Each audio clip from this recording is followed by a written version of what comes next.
ਕੁਛ ਤਿਆਰ ਕੀਤਾ ਜਾ ਰਿਹਾ ਜੀ। ਇਹਦੇ ਚ ਅੱਜ ਇਹਨਾਂ ਨੇ ਸਾਫ਼ ਕੀਤਾ, ਕਹਿੰਦੇ ਆ ਕਿ ਦੇਖੋ ਭ੍ਰਿਸ਼ਟਾਚਾਰੀ ਦੇ ਖਿਲਾਫ ਮੇਰੀ ਲੜਾਈ ਆ, ਇਹਦੇ ਚ ਕੋਈ ਵੀ ਸਮਝੌਤਾ ਨਹੀਂ ਕਰੇਗਾ ਨਰਿੰਦਰ ਮੋਦੀ। ਨਾਲ ਸਾਫ਼ ਕਰ ਦਿੱਤਾ ਕਿ ਜਿਹੜਾ ਫੜਿਆ ਗਿਆ ਉਹਨੂੰ ਛੱਡਾਂਗੇ ਨਹੀਂ। ਪਤਾ ਕਿ ਮਤ ਸਮਝਿਓ ਕਿ ਮੈਂ ਭਾਰਤੀ ਜਨਤਾ ਪਾਰਟੀ ਚ ਮੈਂ ਮੋਦੀ ਦਾ ਨੇੜਲਾ, ਮੇਰਾ ਕੋਈ ਰਿਸ਼ਤੇਦਾਰ ਨਹੀਂ ਹੈ, ਮੈਂ ਤਾਂ ਰਗੜ ਕੇ ਧਰ ਦੂੰ ਜਿਹੜਾ ਵੀ ਅੱਗੇ ਆ ਗਿਆ। ਇਸ ਤਰ੍ਹਾਂ ਦੀਆਂ ਗੱਲਾਂ ਬਾਤਾਂ ਕਹੀਆਂ ਨੇ। ਵੈਸੇ ਉਹਨਾਂ ਨੇ ਪਹੁੰਚ ਜਿਹੜੀ ਇਸ ਸਮੇਂ ਕਾਂਗਰਸ ਪਾਰਟੀ ਗੁਜਰਾਤ ਦੇ ਵਿੱਚ ਘੇਰਦੀ ਪਈ ਨਰਿੰਦਰ ਮੋਦੀ ਨੂੰ, ਉਹਨੂੰ ਲੈ ਕੇ ਵੀ ਕੀਤੀ। ਉਹ ਕਹਿੰਦਾ ਕਿ ਜਦੋਂ ਇਹ ਸੱਤਾ ਦੇ ਵਿੱਚ ਹੁੰਦੇ ਸੀਗੇ ਉਦੋਂ ਤੇ ਉਪਭੋਗ ਦੀ ਵਸਤੂ ਸਮਝਿਆ ਸੀ ਇਹਨਾਂ ਨੇ ਸੱਤਾ ਨੂੰ, ਹੁਣ ਜਦੋਂ ਪਾਸੇ ਹੋ ਗਏ ਆ, ਵਿਰੋਧੀ ਧਿਰ ਚ ਚਲੇ ਗਏ ਆ, ਹੁਣ ਵਿਰੋਧੀ ਧਿਰ ਦੇ ਵਿੱਚ ਜਾ ਕੇ ਕੀ ਕਰਨਾ, ਇਹਨਾਂ ਨੂੰ ਵੱਲ ਹੀ ਨਹੀਂ ਆਉਂਦਾ ਪਿਆ, ਵੱਲ ਹੀ ਨਹੀਂ ਆਉਂਦਾ ਪਿਆ। ਇਸ ਤਰ੍ਹਾਂ ਦੀਆਂ ਗੱਲਾਂ ਕਰਦਾ ਰਿਹਾ ਨਰਿੰਦਰ ਮੋਦੀ। ਪਰ ਸਭ ਤੋਂ ਜ਼ਿਆਦਾ ਚਰਚਾ ਅੱਜ ਫਿਰ ਇਸ ਬਿਆਨ ਦੀ ਹੋਈ ਆ ਕਿ ਜੋ ਨਰਿੰਦਰ ਮੋਦੀ ਕਹਿੰਦੇ ਕਿ ਮੇਰਾ ਕੋਈ ਰਿਸ਼ਤੇਦਾਰ ਨਹੀਂ, ਜਿਹੜਾ ਫੜਿਆ ਗਿਆ ਸੋ ਰਗੜਿਆ ਗਿਆ। ਪਰ ਪ੍ਰਧਾਨ ਮੰਤਰੀ ਸਾਹਿਬ ਬਹੁਤ ਝੂਠ ਖੂਬਸੂਰਤੀ ਨਾਲ ਬੋਲਦੇ ਆ, ਗੁੰਮਰਾਹ ਕਰਨ ਚ ਇਹਨਾਂ ਦੇ ਨਾਲ ਦਾ ਕੋਈ ਐਕਟਰ ਹੈ ਨਹੀਂ ਜੀ। ਦੇਖੋ ਇਹ ਹਾਲੇ ਸੱਤਾ ਚ ਆਏ ਸੀ ਜਦੋਂ 1.5 ਸਾਲ ਹੋਇਆ ਸੀ ਜੀ, ਇੱਕੋ ਦਮ ਕਿੰਨੇ ਘੁਟਾਲੇ ਖੁੱਲ ਗਏ ਸੀ। ਮੈਨੂੰ ਪੋਟਿਆਂ ਤੇ ਯਾਦ ਹੈ ਅੱਜ ਵੀ, ਲਲਿਤ ਗੇਟ, ਲਲਿਤ ਮੋਦੀ ਵਾਲਾ, ਵਸੁੰਧਰਾ ਰਾਜੇ ਸਿੰਧੀਆ ਵੀ ਫਸ ਗਈ, ਬੀਬੀ ਸੁਸ਼ਮਾ ਸਵਰਾਜ ਵੀ ਉਸ ਘੁਟਾਲੇ ਚ ਫਸ ਗਈ। ਹੋਇਆ ਕੀ, ਕਹਿੰਦੇ ਜੀ ਕਿ ਬੀਬੀ ਸੁਸ਼ਮਾ ਸਵਰਾਜ ਨੇ ਤੇ ਮਨੁੱਖੀ ਅਧਿਕਾਰ ਤੇ ਉਹਦਾ ਥੋੜਾ ਜਿਹਾ, ਮਨੁੱਖੀ ਆਧਾਰ ਤੇ ਉਹਦਾ ਨਾ ਥੋੜਾ ਜਿਹਾ ਪੱਖ ਪੂਰਿਆ ਵਾ। ਹੋਇਆ ਕੀ, ਆਖੇ ਜੀ ਉਹਦੀ ਬੀਵੀ ਨੂੰ ਕੈਂਸਰ ਸੀਗਾ ਤੇ ਉਹਨੇ ਉਹਦਾ ਪਤਾ ਲੈਣ ਜਾਣਾ ਸੀ ਅਮਰੀਕਾ ਚ, ਤੇ ਉਹਨੂੰ ਦਸਤਾਵੇਜ਼ ਤਿਆਰ ਕਰਕੇ ਦਿੱਤੇ ਆ। ਬਾਅਦ ਦੇ ਵਿੱਚ ਉਹ ਪਤਾ ਨਹੀਂ ਕਿੱਥੇ ਛੁੱਟੀਆਂ ਮਨਾਉਂਦਾ, ਕਿੱਥੇ ਰੰਗ ਰਲੀਆਂ ਮਨਾਉਂਦਾ, ਉਹ ਫੋਟੋਆਂ ਅਪਲੋਡ ਕਰਦਾ ਫਿਰਦਾ ਦੇਖਿਆ ਗਿਆ ਸੀ ਜੀ। ਧੱਜੀਆਂ ਉੱਡ ਗਈਆਂ ਇਹਨਾਂ ਦੇ ਝੂਠ ਦੀਆਂ। ਵਸੁੰਧਰਾ ਰਾਜੇ ਸਿੰਧੀਆ ਦਾ ਕਿੱਸਾ ਸਾਹਮਣੇ ਨਿਕਲਿਆ ਕਿ ਕਿਵੇਂ 10-10 ਰੁਪਈਆਂ ਚ ਖਰੀਦਿਆ ਸ਼ੇਅਰ, ਮੁੜ ਕੇ ਕਰੋੜਾਂ ਰੁਪਈਆ ਦੇ ਕੇ ਗਿਆ। 10 ਕਰੋੜ ਰੁਪਈਆ ਸਿੱਧਾ ਲਲਿਤ ਮੋਦੀ ਤੋਂ ਇਹਨਾਂ ਦੇ ਖਾਤੇ ਚ ਟ੍ਰਾਂਸਫਰ ਹੋਇਆ ਸੀਗਾ। ਉਹਦਾ ਅੱਜ ਤੱਕ ਨਾ ਮੋਦੀ ਸਾਹਿਬ ਨੇ ਜਵਾਬ ਦਿੱਤਾ, ਨਾ ਮਹਾਰਾਣੀ ਵਸੁੰਧਰਾ ਰਾਜੇ ਸਿੰਧੀਆ ਨੇ ਜਵਾਬ ਦਿੱਤਾ। ਸੋ ਦੂਜਾ ਇਹਨਾਂ ਦਾ ਘੁਟਾਲਾ ਕਿਹੜਾ ਸੀਗਾ ਮਹਾਰਾਸ਼ਟਰ ਦੇ ਵਿੱਚ, 206 ਕਰੋੜ ਦਾ 206 ਕਰੋੜ ਦਾ ਘੁਟਾਲਾ ਕਿਹਨੇ ਕੀਤਾ ਸੀਗਾ। ਇੱਥੇ ਇੱਕ ਮੰਤਰੀ ਹੁੰਦਾ ਸੀ ਗੋਪੀਨਾਥ ਮੁੰਡੇ ਜੀ, ਗੋਪੀਨਾਥ ਮੁੰਡੇ ਇਹਨਾਂ ਦੀ ਸਰਕਾਰ ਬਣਨ ਤੋਂ ਥੋੜੀ ਦੇਰ ਬਾਅਦ ਐਕਸੀਡੈਂਟ ਚ ਮਾਰਿਆ ਗਿਆ। ਉਸ ਤੋਂ ਬਾਅਦ ਉਹਦੀ ਧੀ ਨੂੰ ਬਣਾਇਆ, ਉਹਦੀ ਧੀ ਨੇ ਐਸਾ ਉਹਦਾ ਨਾਂ ਰੌਸ਼ਨ ਕੀਤਾ ਕਿ ਇੱਥੋਂ ਘੱਲਿਆ, ਉਹ ਚਲੇ ਗਈ ਜਾ ਕੇ ਮਹਾਰਾਸ਼ਟਰ ਦੀ ਰਾਜਨੀਤੀ ਚ ਹਿੱਸਾ ਲੈਣ ਲੱਗ ਪਈ। 206 ਕਰੋੜ ਦਾ ਪੈਂਦੀ ਸੱਟੇ ਘੁਟਾਲਾ ਸਾਹਮਣੇ ਆ ਗਿਆ। ਔਰ ਇਹ ਤੋਂ ਇਲਾਵਾ 86 ਕਰੋੜ ਦਾ ਇੱਕ ਹੋਰ ਚਿੱਕੀ ਘੁਟਾਲਾ, ਉਹਨੂੰ ਕਹਿੰਦੇ ਚਿੰਕੀ, ਕਈ ਤੇ ਚਿੰਕੀ ਪਾਂਡੇ ਕਹੀ ਜਾਂਦੇ ਆ, ਪਰ ਚਿੱਕੀ ਘੁਟਾਲਾ ਸੀਗਾ ਜੀ, 86 ਕਰੋੜ ਦਾ, ਉਹ ਸਾਹਮਣੇ ਆ ਗਿਆ। ਮੱਧ ਪ੍ਰਦੇਸ਼ ਦਾ ਵਿਆਪਕ ਘੁਟਾਲਾ ਨਿਕਲ ਆਇਆ। ਇਹਨਾਂ ਦਾ ਹੀ ਮਹਾਰਾਸ਼ਟਰ ਦਾ ਇੱਕ ਮੰਤਰੀ ਸੀ ਭਾਜਪਾ ਦਾ, ਤਾਵੜੇ, ਵਿਨੋਦ ਤਾਵੜੇ ਵੀ ਚੰਗਾ ਤਾਵੀਆਂ ਭਰ ਕੇ ਲੈ ਕੇ ਗਿਆ ਪੈਸਿਆਂ ਦਾ। ਉਹਨੇ ਇੰਸਟਰੂਮੈਂਟ ਲਾਉਣੇ ਸੀ, ਉਹ ਜਿਹੜੇ ਅੱਗ ਬੁਝਾਊ ਯੰਤਰ ਹੁੰਦੇ ਆ ਨਾ ਸਕੂਲਾਂ ਚ ਜੀ, 1 ਕਰੋੜ 91 ਲੱਖ ਰੁਪਈਆ ਉਹਨਾਂ ਚ ਵੀ ਖਾ ਗਿਆ। ਦੱਸੋ, ਕੁਛ ਵੀ ਨਹੀਂ ਕੀਤਾ। ਇਹਨਾਂ ਦਾ ਮਹਾਰਾਸ਼ਟਰ ਦਾ ਇੱਕ ਮੰਤਰੀ ਸੀ ਏਕਨਾਥ ਖੜਸੇ, ਦਾਊਦ ਇਬਰਾਹਿਮ ਦੇ ਨਾਲ ਗੱਲਬਾਤ ਕਰਦਾ ਫੜਿਆ ਗਿਆ। ਉਸ ਤੋਂ ਬਾਅਦ ਉਹਦੇ ਤੇ ਭ੍ਰਿਸ਼ਟਾਖੋਰੀ ਦੇ ਵੀ ਦੋਸ਼ ਲੱਗੇ, ਉਹਨੂੰ ਅਹੁਦੇ ਤੋਂ ਤੇ ਪਾਸੇ ਕਰ ਦਿੱਤਾ, ਪਰ ਪਾਰਟੀ ਚ ਹਾਲੇ ਵੀ ਰੱਖੀ ਬੈਠੇ ਆ। ਇਹਨਾਂ ਦਾ ਇੱਕ ਵਿਧਾਇਕ, ਇੱਕ ਮੰਤਰੀ ਦਾਊਦ ਇਬਰਾਹਿਮ ਦੇ ਖਾਸ ਰਿਸ਼ਤੇਦਾਰ ਦੀ ਸ਼ਾਦੀ ਚ ਚਲੇ ਗਏ, ਉਹਨਾਂ ਨੂੰ ਕੁਛ ਨਹੀਂ ਕਿਹਾ, ਉੱਥੇ ਕੀ ਕਰਦੇ ਸਨ, ਕਿਸੇ ਨੂੰ ਅੱਜ ਤੱਕ ਜਵਾਬ ਨਹੀਂ ਦਿੱਤਾ। ਇਹਨਾਂ ਦਾ ਇੱਕ ਵਿਧਾਇਕ ਠੇਕੇਦਾਰ ਤੋਂ ਸਿੱਧੀ ਰਿਸ਼ਵਤ ਲੈਂਦਾ ਫੜਿਆ ਗਿਆ ਜੀ, ਇਹਨਾਂ ਨੇ ਕੱਖ ਨਹੀਂ ਕਿਹਾ। ਸੋ ਹੋਰ ਕਿੰਨੇ ਕੁ ਘੁਟਾਲੇ ਗਿਣਾ ਸਕਦੇ ਆ। ਰਾਜਸਥਾਨ ਦੇ ਵਿੱਚ ਸਾਡੇ ਗੁਆਂਢ ਕੀ ਹੋਣ ਡਿਆ ਵਾ ਜੀ, ਇੱਥੇ 30 ਮੰਤਰੀ ਬਣ ਸਕਦੇ ਆ ਕਾਨੂੰਨ ਦੇ ਮੁਤਾਬਕ, ਤੇ ਤੁਸੀਂ ਦੰਗ ਰਹਿ ਜਾਓਗੇ, ਕਈ 30 ਬਣੇ ਫਿਰਦੇ ਆ ਜੀ, ਨਜਾਇਜ਼ ਮੰਤਰੀ ਬਣਾਏ ਹੋਏ ਆ ਇਸ ਕੈਬਨਿਟ ਦੇ ਵਿੱਚ। ਆ ਜਿਹੜੇ ਬੋਰਡਾਂ ਦੇ ਚੇਅਰਮੈਨ ਹੁੰਦੇ ਆ, ਥੱਲੇ ਨਿਗਮਾਂ ਦੇ ਵਿੱਚ ਛੋਟੇ ਛੋਟੇ ਅਹੁਦੇਦਾਰ ਹੁੰਦੇ ਆ, ਉਹਨਾਂ ਨੂੰ ਵੀ ਕਿਸੇ ਨੂੰ ਰਾਜ ਮੰਤਰੀ ਬਣਾਇਆ, ਕਿਸੇ ਨੂੰ ਕੈਬਨਿਟ ਮੰਤਰੀ, ਉਹ ਵੀ ਘੁਟਾਲਾ। ਹੋਰ ਛੱਡੋ, ਜਦੋਂ ਇਹ ਪ੍ਰਧਾਨ ਮੰਤਰੀ ਗੁਜਰਾਤ ਦੀ ਕੁਰਸੀ ਛੱਡ ਕੇ ਇੱਥੇ ਆ ਗਏ, ਦਿੱਲੀ ਦੇ ਤਖਤ ਤੇ ਆ ਕੇ ਬਹਿ ਗਏ, ਇਹਨਾਂ ਦੇ ਪਿੱਛੋਂ ਬੀਬੀ ਆਨੰਦੀਬੇਨ ਬਣੀ ਸੀਗੀ ਮੁੱਖ ਮੰਤਰੀ ਜੀ ਜੀ, ਉਹਦੀ ਕੁੜੀ ਤੇ ਦੋਸ਼ ਲੱਗਿਆ ਤੇ ਉਹਨੇ ਗਲਤ ਤਰੀਕੇ ਦੇ ਨਾਲ ਜਾਇਦਾਦ ਇਕੱਤਰ ਕੀਤੀ ਹੈ, ਘੁਟਾਲਾ ਕੀਤਾ। ਇਸ ਮੋਦੀ ਸਾਹਿਬ ਨੇ ਜਿਹੜਾ ਕਹਿੰਦਾ ਕਿ ਨਾ ਖਾਊਂਗਾ ਨਾ ਖਾਣੇ ਦੂੰਗਾ, ਇਹਨੇ ਉਹਦੇ ਨਾਲ ਵੀ ਕੋਈ ਗੱਲ ਨਹੀਂ ਕੀਤੀ ਇਸ ਘੁਟਾਲੇ ਨੂੰ ਲੈ ਕੇ। ਉਹਨੂੰ ਬੇਸ਼ੱਕ ਇਹਨਾਂ ਨੇ ਇੱਕ ਸਮੇਂ ਆਏ ਤੇ ਉੱਥੋਂ ਫਾਰਗ ਜ਼ਰੂਰ ਕਰ ਦਿੱਤਾ ਕੁਰਸੀ ਤੋਂ, ਪਰ ਉਹਦੀ ਕੁੜੀ ਤੇ ਜੋ ਦੋਸ਼ ਲੱਗੇ ਉਹਦੀ ਅੱਜ ਤੱਕ ਸਫਾਈ ਨਹੀਂ ਦਿੱਤੀ। ਸੋ ਇੱਕ ਪਾਸੇ ਕਹੀ ਜਾਣਾ ਮੈਂ ਇਦਾਂ ਦਾ ਕੰਮ ਕਰਨਾ ਨਹੀਂ, ਨਾ ਮੈਂ ਕੰਮ ਕਰਨ ਦੇਣਾ, ਦੂਜੇ ਪਾਸੇ ਕੰਮ ਚੱਲਦਾ ਹੀ ਰੱਖਣਾ। ਅਰਾਵਲੀ ਪਹਾੜੀਆਂ ਤੁਹਾਨੂੰ ਪਤਾ ਹੀ ਆ, ਬਹੁਤ ਬਹੁਤ ਮਸ਼ਹੂਰ ਨੇ ਅਰਾਵਲੀ ਦੀਆਂ ਪਹਾੜੀਆਂ। ਉਹਦੇ 'ਚ ਖਦਾਨਾ ਨੇ। ਇਹਨਾਂ ਦੇ ਬੰਦੇ ਕੀ ਕਰਦੇ ਆ, ਆਪਣੇ ਪੱਧਰ ਤੇ ਜਾ ਕੇ ਉੱਥੇ ਖਾਨਾ ਨੂੰ ਬੰਦ ਕਰਾ ਦਿੰਦੇ ਆ। ਖਾਨਾ ਫਿਰ ਮੁੜ ਚਲਾਉਣ ਵਾਸਤੇ ਖੱਬਿਆਂ ਮੂੰਹ ਰੁਪਈਏ ਲੈਂਦੇ ਆ। 45,000 ਕਰੋੜ ਦਾ ਸਕੈਮ ਉੱਥੋਂ ਫੜਿਆ ਗਿਆ। ਔਰ ਵਿਆਪਮ ਘੁਟਾਲੇ ਦੇ ਵਿੱਚ ਤੁਹਾਨੂੰ ਪਤਾ ਹੀ ਹੈ, ਇਹਨਾਂ ਦਾ ਇੱਕ ਰਾਜਪਾਲ ਵੀ ਫਸ ਗਿਆ, ਇੱਕ ਇਹਨਾਂ ਦਾ ਮੰਤਰੀ ਵੀ ਫਸ ਗਿਆ ਮੱਧ ਪ੍ਰਦੇਸ਼ ਦਾ। ਉਹ ਖਾਨਾ ਵਾਲੇ ਮਾਮਲੇ ਦੇ ਵਿੱਚ ਵੀ ਇਹਨਾਂ ਦੇ ਮੰਤਰੀ ਸੰਤਰੀ ਫਸਦੇ ਪਏ। 45,000 ਕਰੋੜ ਦਾ ਸਕੈਮ ਆ, ਪਰ ਉਹ ਦੱਬਿਆ ਪਿਆ। ਜਦੋਂ ਤੁਸੀਂ ਵਿਆਪਮ ਦੀ ਜਾਂਚ ਪੜਤਾਲ ਆ ਉਹ ਨਹੀਂ ਕਰਵਾਉਣੀ, ਮਹਾਰਾਸ਼ਟਰ ਦਾ ਚਿੱਟੀ ਘੁਟਾਲਾ ਜਾਂ ਪਿੰਕੀ ਘੁਟਾਲਾ, ਪਤਾ ਨਹੀਂ ਕਿਹੜੇ ਕਿਹੜੇ ਘੁਟਾਲੇ ਉੱਥੇ ਤੇ, ਉਹਨਾਂ ਦੀ ਤੁਸੀਂ ਜਾਂਚ ਪੜਤਾਲ ਹੀ ਨਹੀਂ ਕਰਾਉਣੀ। ਤੁਸੀਂ ਉਲਟਾ ਜਾਂਚ ਪੜਤਾਲ ਨੂੰ ਦਬਾਉਣਾ ਹੈ। ਤੇ ਇਹ ਤੋਂ ਵੱਡੀ ਭ੍ਰਿਸ਼ਟਾਖੋਰੀ ਹੋਰ ਕੀ ਹੋ ਸਕਦੀ ਹੈ। ਸੋ ਮੋਦੀ ਸਾਹਿਬ ਨੂੰ ਸੱਚ ਬੋਲਣਾ ਚਾਹੀਦਾ। ਠੀਕ ਆ, ਮੋਦੀ ਸਾਹਿਬ ਬੇਦਾਗ ਆ, ਮੋਦੀ ਸਾਹਿਬ ਬੇਬਾਕ ਆ, ਇਹਦੇ 'ਚ ਕੋਈ ਸ਼ੱਕ ਨਹੀਂ, ਉਹਦੇ 'ਚ ਕੋਈ ਦਾਗ ਨਹੀਂ ਹੈ, ਇੱਕ ਦੁੱਕੀ ਦਾ ਦਾਗ ਨਹੀਂ ਹੈ।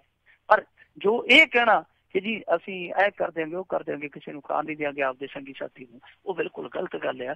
ਇਸ ਸਮੇਂ ਜੋ ਹਾਲਾਤ ਬਣਦੇ ਪਏ ਆ, ਜੇ ਕਿਤੇ ਮਨਮੋਹਨ ਸਿੰਘ ਪ੍ਰਧਾਨ ਮੰਤਰੀ ਹੁੰਦਾ ਤੁਹਾਨੂੰ ਕਈ ਘੁਟਾਲੇ ਆ ਜਾਣੇ ਸੀ, ਕਿਉਂਕਿ ਉਹਨਾਂ ਦੇ ਟਾਈਮ 'ਚ ਵੀ ਇਹੋ ਕੁਝ ਚੱਲਦਾ ਸੀ। ਪਰ CBI ਆਪਣੇ ਪੱਧਰ ਤੇ ਨਾਲ ਕੱਢੀ ਆਉਂਦੀ ਸੀ। ਪਰ ਇੱਥੇ ਇਹ ਚੱਕਰ ਹੈ ਕਿ ਜਿਹੜੀ CBI ਦੀ ਜਾਨ ਜਿਵੇਂ ਤੋਤੇ 'ਚ ਆ, ਉਸ ਤਰ੍ਹਾਂ ਉਹਦੀ ਜਾਨ ਹੈ ਜਿਹੜੀ ਉਹ ਕੇਂਦਰ ਦੇ ਹੱਥ ਆ। ਇਸ ਕਰਕੇ CBI ਬਹੁਤਾ ਖੁੱਲ ਕੇ ਨਹੀਂ ਖੇਡਦੀ ਪਈ। ਜਿੱਦਣ ਉਹ ਖੁੱਲ ਕੇ ਖੇਡਣ ਲੱਗੀ, ਮੌਕਾ ਉਹਦੇ ਹੱਥ ਲੱਗਿਆ, ਉਦੋਂ ਦੇਖਿਓ ਇਸ ਚਾਦਰ ਦੇ ਥੱਲੇ ਜੀ ਥੱਲੋਂ ਪਤਾ ਨਹੀਂ ਹੋਰ ਕਈ ਕੁਛ ਜਿਹੜਾ ਉਹ ਨਿਕਲਣਾ ਆ। ਅਤੇ ਅਗਲੀ ਆਪਾਂ ਮਿੰਟੂ ਗੁਰਸਰੇ ਜੀ ਗੱਲ ਕਰਦੇ ਹਾਂ। ਪ੍ਰਿਯੰਕਾ ਉਰਫ ਹਨੀਪ੍ਰੀਤ ਨੇ ਕੋਰਟ 'ਚ ਕਿਹਾ ਡਰੱਗ ਮਾਫੀਏ ਕੋਲੋਂ ਮੇਰੀ ਜਾਨ ਨੂੰ ਖਤਰਾ ਹੈ। ਦੇਖੋ ਅੱਜ ਸਾਰਾ ਦੇਸ਼ ਹੈ ਨਾ ਜਿਹੜਾ ਜੀ, ਉਹ ਟੈਲੀਵਿਜ਼ਨ ਅੱਗੇ ਇਸ ਤਰ੍ਹਾਂ ਬੈਠਾ ਸੀ ਜਿਵੇਂ ਭਾਰਤ ਪਾਕਿਸਤਾਨ ਦਾ ਮੈਚ ਚੱਲਣਾ ਹੋਵੇ ਸ਼ਾਮ ਨੂੰ 6:30 ਵਜੇ। ਕਿਉਂਕਿ ਖਬਰ ਆ ਗਈ ਸੀਗੀ ਕਿ 6:30 ਵਜੇ ਹਾਈ ਕੋਰਟ ਨੇ ਉਹਦੀ ਜ਼ਮਾਨਤ ਤੇ ਕੋਈ ਫੈਸਲਾ ਸੁਣਾਉਣਾ। ਜ਼ਮਾਨਤ ਤੇ ਫੈਸਲਾ ਆ ਗਿਆ, ਹਾਈ ਕੋਰਟ ਨੇ ਉਹਨੂੰ ਨਾ ਕਰ ਦਿੱਤੀ ਆ। ਉਹਨਾਂ ਕਿਹਾ ਅਸੀਂ ਜ਼ਮਾਨਤ ਤੇਰੀ ਹੈ ਜਿਹੜੀ ਉਹ ਨਾ ਮਨਜ਼ੂਰ ਕਰਦੇ ਆ। ਹਾਲਾਂਕਿ ਪਹਿਲਾਂ ਹਾਈ ਕੋਰਟ ਨੇ ਪੁੱਛਿਆ ਹੈ ਕਿ ਤੁਸੀਂ Punjab and Haryana high court 'ਚ ਕਿਉਂ ਨਹੀਂ ਜਾਂਦੇ, ਦਿੱਲੀ 'ਚ ਕਾਹਤੋਂ ਆ ਕੇ ਤੁਸੀਂ ਇਹ ਅਰਜ਼ੀ ਫਾਈਲ ਕੀਤੀ ਆ। ਇਹਨਾਂ ਨੇ ਉੱਥੇ ਜ਼ਿਕਰ ਕੀਤਾ ਕਿ ਦੇਖੋ ਜੀ ਸਾਡੀ ਇੱਥੇ ਰਿਹਾਇਸ਼ ਹੈ ਦਿੱਲੀ ਦੇ ਵਿੱਚ ਵੀ, ਇਸ ਕਰਕੇ ਜਾਨ ਨੂੰ ਖਤਰਾ। ਜੇ ਅਸੀਂ ਪੰਜਾਬ ਤੇ ਹਰਿਆਣਾ 'ਚ ਦਾਖਲ ਹੁੰਦੇ ਆ, ਸਾਨੂੰ ਡਰੱਗ ਡੀਲਰਾਂ ਤੋਂ ਜਾਨ ਦਾ ਖਤਰਾ, ਇਸ ਕਰਕੇ ਅਸੀਂ ਇੱਥੇ ਤੁਹਾਡੇ ਕੋਲ ਗੁਹਾਰ ਲਾਉਣ ਆਏ ਆ। ਇੱਕ ਕਾਨੂੰਨੀ ਪੈਂਤੜਾ ਸੀ। ਨਹੀਂ ਤੇ ਦੇਖੋ ਆ ਜਿਹੜਾ ਆਇਆ ਸੀਗਾ ਮੁੱਖ ਮੰਤਰੀ ਗੁਟਕਾ ਹੱਥ 'ਚ ਫੜ ਕੇ, ਆ ਜਿਹੜਾ ਪੰਜਾਬ ਦੇ ਵਿੱਚ ਨਸ਼ਾ ਲੱਭਣ ਨਹੀਂ ਡਿਆ, ਇਹ ਹਨੀਪ੍ਰੀਤ ਦੀ ਤੇ ਸ਼ਾਇਦ ਮਿਹਰਬਾਨੀ ਕਿ ਸਾਰੇ ਵੱਡੇ ਵੱਡੇ ਡਰੱਗ ਡੀਲਰ ਸੀ ਜਿਹੜੇ ਹਨੀਪ੍ਰੀਤ ਨੇ ਫੜਾਏ, ਜਿਹੜੀ ਉਹਦੀ ਜਾਨ ਨੂੰ ਖਤਰਾ।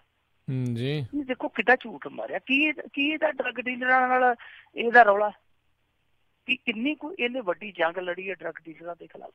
ਇਹ ਇੱਕ ਕਾਨੂੰਨੀ ਪੈਂਤੜਾ ਸੀਗਾ ਜਿਹੜਾ ਇਹਨਾਂ ਨੇ ਵਰਤਿਆ, ਔਰ ਹਾਈ ਕੋਰਟ ਨੇ ਇਸ ਪੈਂਤੜੇ ਨੂੰ ਬਖੂਬੀ ਨਜਿੱਠਿਆ। ਉਹ ਕਹਿੰਦੇ ਕਿ ਦੇਖੋ ਜੇ ਤੁਹਾਡੀ ਜਾਨ ਨੂੰ ਖਤਰਾ ਤੇ ਜਲਦੀ ਕਰੋ, ਆਓ ਸਰੈਂਡਰ ਕਰੋ, ਅਸੀਂ ਤੁਹਾਨੂੰ ਗਨਮੈਨ ਦੇ ਦਿੰਦੇ ਸਰਕਾਰੀ, ਐ ਛਤਰੀਏ ਰੱਖਾਂਗੇ, ਫੁੱਲ ਨਹੀਂ ਵੱਜਣ ਦੇ ਤੁਹਾਨੂੰ, ਆਓ ਕਰੋ ਸਰੈਂਡਰ। ਕਹਿੰਦੇ ਜੀ ਸਰੈਂਡਰ ਕਰਨ ਲਈ ਸਾਨੂੰ ਸਮਾਂ ਚਾਹੀਦਾ। ਉਹਨਾਂ ਕਿਹਾ ਕੋਈ ਸਮਾਂ ਨਹੀਂ, ਸਮਾਂ ਜੇ ਲੈਣਾ ਤੁਸੀਂ ਤੇ ਵੱਧ ਤੋਂ ਵੱਧ ਤੁਹਾਨੂੰ 12 ਘੰਟੇ ਮਿਲਦੇ ਆ। 12 ਘੰਟਿਆਂ ਦੇ ਅੰਦਰ ਅੰਦਰ ਤੁਹਾਨੂੰ ਪੰਜਾਬ ਤੇ ਹਰਿਆਣਾ ਹਾਈ ਕੋਰਟ 'ਚ ਜਾ ਕੇ ਸਰੈਂਡਰ ਕਰਨਾ ਪਊਗਾ। ਔਰ ਕਹਿੰਦੇ ਕਿ ਜੇ ਤੁਹਾਡੀ ਜਾਨ ਨੂੰ ਵਾਕਈ ਖਤਰਾ ਮਹਿਸੂਸ ਹੁੰਦਾ, ਫਿਰ ਇਸ ਤਰ੍ਹਾਂ ਕਰੋ, ਤੁਹਾਡੇ ਲਈ ਅਸੀਂ ਇਹ ਆਪਸ਼ਨ ਖੋਲ ਦਿੰਦੇ ਆ ਕਿ ਤੁਸੀਂ ਆ ਕੇ ਇੱਥੇ ਸਰੈਂਡਰ ਕਰ ਦਿਓ, ਸ਼ਾਨੋ ਸ਼ੌਕਤ ਨਾਲ ਤੁਹਾਨੂੰ ਜੇਲ੍ਹ 'ਚ ਘੱਲ ਦਿਆਂਗੇ ਜਾਂ ਹਰਿਆਣੇ 'ਚ ਛੱਡ ਆਵਾਂਗੇ, ਵਾਹ ਨਹੀਂ ਲੱਗਣ ਦਿੰਦੇ ਦਿੱਤੀ, ਆਓ। ਹੁਣ ਇਹਨਾਂ ਨੇ ਕਿਹਾ ਜੀ ਕੋਈ ਗੱਲ ਨਹੀਂ ਅਸੀਂ ਦੇਖਦੇ ਹਾਂ। ਪਰ ਨਾਲ ਹੀ ਜਿਹੜੀ ਇਹਨਾਂ ਨੇ ਅਰਜ਼ੀ ਫਾਈਲ ਕੀਤੀ ਉਹਦੇ ਵਿੱਚ ਜੋ ਕੁਛ ਲਿਖਿਆ ਉਹ ਤੁਹਾਨੂੰ ਥੋੜਾ ਜਿਹਾ ਮੈਂ ਸਾਂਝਾ ਕਰ ਦੇਵਾਂ। ਹਨੀਪ੍ਰੀਤ ਨੇ ਆਖਿਆ ਕਿ ਮੈਂ ਇਕੱਲੀ ਕਲਾਪੀ ਔਰਤ ਹਾਂ ਔਰ ਮੈਂ ਕਾਨੂੰਨ ਦਾ ਸਤਿਕਾਰ ਕਰਦੀ ਹਾਂ, ਸਨਮਾਨ ਕਰਦੀ ਹਾਂ, ਹਰੇਕ ਜਾਂਚ ਪੜਤਾਲ 'ਚ ਮੈਂ ਸ਼ਾਮਲ ਹੋਣ ਲਈ ਤਿਆਰ ਹਾਂ, ਪਰ ਮੈਂ ਇਕੱਲੀ ਕਲਾਪੀ ਔਰਤ ਅੱਜ ਬੜੇ ਜ਼ੁਲਮ ਸਿਤਮ ਦਾ ਸ਼ਿਕਾਰ ਹੋਣ ਰਹੀ ਹਾਂ। ਮੈਨੂੰ ਬਦਨਾਮ ਵੀ ਕੀਤਾ ਜਾ ਰਿਹਾ, ਮੇਰੀ ਜਾਨ ਨੂੰ ਖਤਰਾ ਵੀ ਹੈ। ਔਰ ਉਹਨੇ ਇਸ ਤਰ੍ਹਾਂ ਦੇ ਕਿਸੇ ਵੀ ਸਬੰਧ ਦਾ ਕੋਈ ਹਵਾਲਾ ਨਹੀਂ ਦਿੱਤਾ ਜਿਸ ਤਰ੍ਹਾਂ ਦੇ ਸਬੰਧ ਦੀ ਅੱਜ ਕੱਲ੍ਹ ਬਹੁਤ ਚਰਚਾ। ਪਰ ਨਾਲ ਹੀ ਉਹਨੇ ਇਹ ਜ਼ਰੂਰ ਕਿਹਾ ਕਿ ਮੈਨੂੰ ਡਰੱਗ ਡੀਲਰਾਂ ਤੋਂ ਖਤਰਾ ਹੈ। ਇਹ ਹੁਣ ਮੈਂ ਵੀ ਦੁਚਿੱਤੀ 'ਚ ਪਿਆ ਉਦੋਂ ਦਾ ਕਿ ਹਨੀਪ੍ਰੀਤ ਨੇ ਐਸਾ ਕਿਹੜਾ ਡਰੱਗ ਡੀਲਰ ਮਾਰਿਆ ਜਾਂ ਐਸੇ ਕਿਹੜੇ ਡਰੱਗ ਡੀਲਰ ਦੀ ਲੱਤ ਤੋੜੀ ਆ ਜਿਹਦੇ ਤੋਂ ਉਹਨੂੰ ਖਤਰਾ।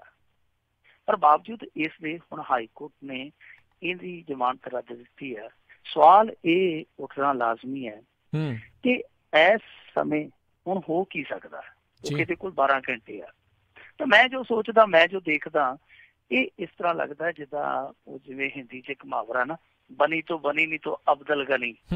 ਇਹ ਏਦਾਂ ਹੀ ਆ ਕਿ ਬਣੀ ਤੇ ਬਣੀ, ਨਹੀਂ ਤੇ ਫਿਰ ਪਾਪਾ ਜੀ ਕੀ ਹਣੀ ਤੇ ਹੈ ਹੀ ਹੈ। ਇਹਨੇ ਇੱਕ ਤੁੱਕਾ ਲਾਇਆ, ਤੁੱਕਾ ਇਹ ਲਾਇਆ, ਇਹਨੂੰ ਪਤਾ ਲੱਗ ਗਿਆ ਕਿ ਫਸ ਕਸੂਤੀ ਗਈ ਆ, ਬਾਹਰ ਨਿਕਲ ਨਹੀਂ ਸਕਦੀ, ਜੇਲ੍ਹ ਦੇ ਵਿੱਚ ਤੇ ਜਾਣਾ ਹੀ ਜਾਣਾ ਹੈ, ਕਿ ਉਹਨੇ ਇੱਕ ਦਾ ਖੇਡ ਲਵਾਂ। ਜੇ ਬਾਹਰ ਦੀ ਬਾਹਰ ਜ਼ਮਾਨਤ ਮਿਲ ਗਈ ਤੇ ਪਾਉਂ 12, ਨਹੀਂ ਤੇ ਫਿਰ 3 ਕਾਣੇ ਤੇ ਹੈਗੇ ਹੀ ਆ, 3 ਕਾਣੇ ਹੋ ਗਏ। ਪਰ ਇੱਥੇ ਪਹਿਲੀ ਕਾਨੂੰਨੀ ਲੜਾਈ ਹਾਰ ਕੇ ਵੀ ਹਨੀਪ੍ਰੀਤ ਦੇ ਕੋਲੋਂ ਹੱਥ 'ਚ ਹਾਲੇ ਪੱਤੇ ਨਹੀਂ ਸਾਰੇ ਗਏ, ਹਾਲੇ ਉਹਦੇ ਹੱਥ 'ਚ 3-4 ਪੱਤੇ ਹੋ ਰਿਹਾ। ਇਹਦੇ ਕੋਲ ਪੱਤੇ ਕਿਹੜੇ ਕਿਹੜੇ ਆ ਉਹ ਤੁਹਾਨੂੰ ਮੈਂ ਦੱਸ ਦਿੰਦਾ ਸੰਖੇਪ ਦੇ ਵਿੱਚ। ਇੱਕ ਤੇ ਇਹ ਆ ਕਿ ਸਰੈਂਡਰ ਕਰ ਦੇਵੇ, ਉਹ ਇਹਦੀ ਮਰਜ਼ੀ ਤੇ ਮੁਨਸਰ ਆ, ਇਹ ਸਰੈਂਡਰ ਕਰ ਦੇਵੇ। ਜੇ ਨਹੀਂ ਕਰਨਾ ਤੇ ਜਿਹੜਾ ਅੱਜ ਫੈਸਲਾ ਦਿੱਤਾ ਉਹ ਦਿੱਤਾ ਸਿੰਗਲ ਬੈਂਚ ਨੇ, ਇਹ ਹਾਈ ਕੋਰਟ ਦੇ ਡਬਲ ਬੈਂਚ ਕੋਲ ਜਾ ਸਕਦੀ ਹੈ ਕਿ ਮੇਰੀ ਸੁਣਵਾਈ ਦੁਬਾਰਾ ਕਰੋ। ਦੂਸਰਾ ਔਰ ਤੀਸਰਾ ਇਹਦੇ 'ਚ ਹੁਣ ਇਹ ਪੈਂਦਾ ਬਚਦਾ ਹੈ, ਤੀਸਰਾ ਇਹ ਆ ਪੈਂਦਾ ਕਿ ਇਹ ਇਸ ਦੇ ਵਿੱਚ ਜਿਹੜਾ ਆ ਹੁਣ ਫੈਸਲਾ ਆਇਆ ਜ਼ਮਾਨਤ ਵਾਲਾ, ਇਹਨੂੰ ਜਾ ਕੇ ਸਰਵਉੱਚ ਅਦਾਲਤ 'ਚ ਚੈਲੰਜ ਕਰ ਸਕਦੀ ਹੈ ਜੀ। ਔਰ ਚੌਥਾ ਜਿਹੜਾ ਇਹਦੇ ਹੱਥ 'ਚ ਪੱਤਾ ਉਹ ਇਹ ਆ ਕਿ ਜਿੱਦਾਂ ਇੱਥੇ ਜ਼ਮਾਨਤ ਦੀ ਅਰਜ਼ੀ ਲਾਈ ਹੈ, ਹੋ ਸਕਦਾ ਜਾ ਕੇ ਉਹ ਪੰਜਾਬ ਤੇ ਹਰਿਆਣਾ ਹਾਈ ਕੋਰਟ 'ਚ ਵੀ ਲਾ ਦੇਵੇ।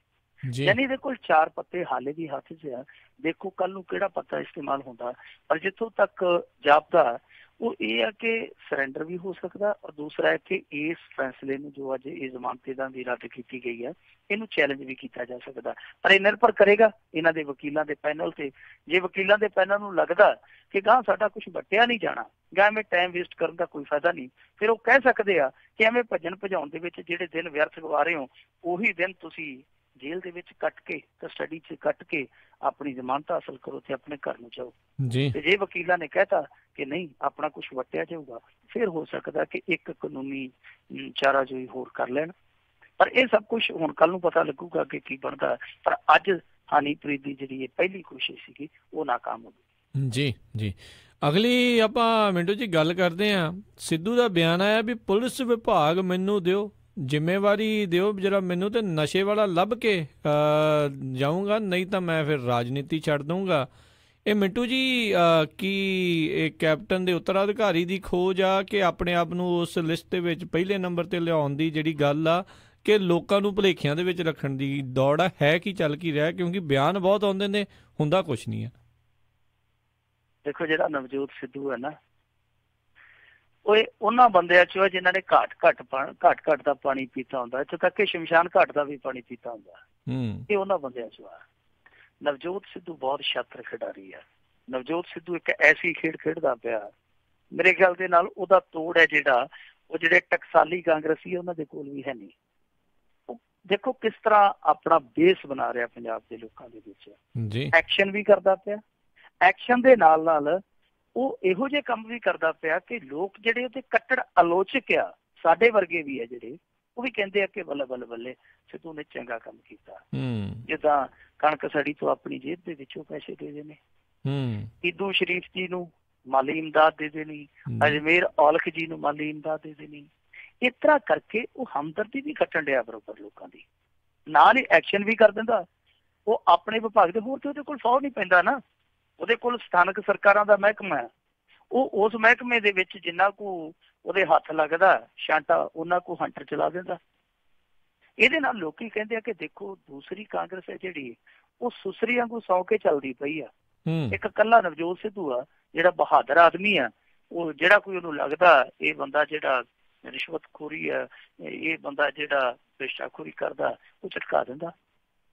ਇਹ ਇੱਕ ਮੈਸੇਜ ਆ ਕਿ Navjot Sidhu one man army ਦੀ ਤਰ੍ਹਾਂ ਕੰਮ ਕਰਦਾ ਪਿਆ। ਏਦਾਂ ਲੱਗਦਾ ਕਿ ਜਿਹੜੀ ਸਰਕਾਰ ਆ, ਉਸ ਸਰਕਾਰ ਦਾ ਹਿੱਸਾ ਨਵਜੋਤ ਸਿੱਧੂ ਨਹੀਂ ਹੈ, ਬਲਕਿ ਨਵਜੋਤ ਸਿੱਧੂ ਦਾ ਹਿੱਸਾ ਇਹ ਸਰਕਾਰ ਆ, ਕਿਉਂਕਿ ਦੂਸਰੀ ਸਰਕਾਰ ਚੱਲਦੀ ਪਈ ਆ ਪਰ ਉਹਨਾਂ 'ਚ ਰਵਾਨਗੀ ਨਜ਼ਰ ਨਹੀਂ ਆਉਂਦੀ। ਉਹਨਾਂ ਦੀ ਕੋਈ ਇਸ ਤਰ੍ਹਾਂ ਦੀ ਗਤੀਵਿਧੀ ਚਰਚਾ ਦਾ ਕੇਂਦਰ ਨਹੀਂ ਬਣਦੀ ਜਿਹਨੂੰ ਵੇਖ ਕੇ ਲੋਕੀ ਕਹਿਣ ਕਿ ਹਾਂ ਭਾਈ ਸਰਕਾਰ ਸਾਡੇ ਤੇ ਚੱਲਦੀ ਪਈ ਆ।